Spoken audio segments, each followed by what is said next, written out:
Hey guys, welcome back to KBMC Group Gab. We are going to start making some videos just to kind of give you guys some updates and just some helpful hints. So in this little video, we're going to talk about documentation because documentation is super important, especially as HFAP approaches. And so Emily is going to give you an example of how to document appropriately when a patient does accept, doesn't accept, or maybe was interrupted because OT or doc pulls the patient out. So Emily's going to take this one over and Shelly's going to show you on the screen in the play environment. So these are not real patients. So Yes. Don't just worry, FYI. Becky. Don't worry, Becky. We are not breaking HIPAA here. We have our fake patient pulled up here, and we've gone to the education tab. So it's really important that we're documenting our education in the same section every time. A note might be okay occasionally, but not anymore. Now we're documenting all of our groups in the education tab.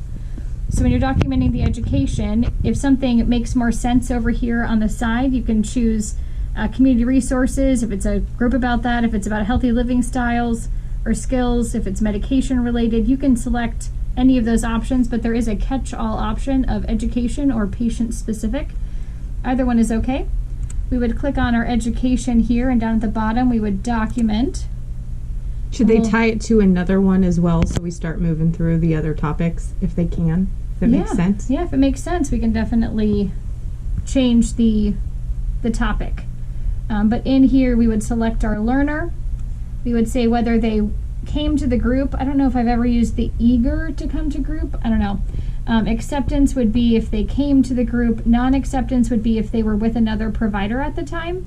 Say they're in OT, or they're with the chaplain on a one-to-one, or they're with their psychiatrist. We would say that they did not accept the group. However, this refusal is when a patient stays in bed and just decides not to come to the group. So if our patient came, we would say accept. We would say that they came to a class or a group. Ooh, sorry about that. They would come to a class or a group, and then the response of the patient, whether they verbalized understanding, they demonstrated understanding, they need reinforcement, maybe they don't get it yet, no evidence of learning, or refused teaching. So if I typically say there's non-acceptance, I would say that there was no evidence of learning. If I say they refused the group, I would say refused teaching.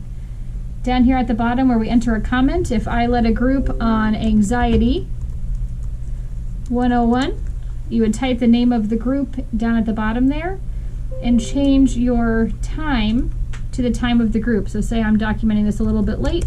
It was from 11 to, or 10:30 to 11. You can change the time here to 10:30, start time of your group, and then you can file that note in the chart.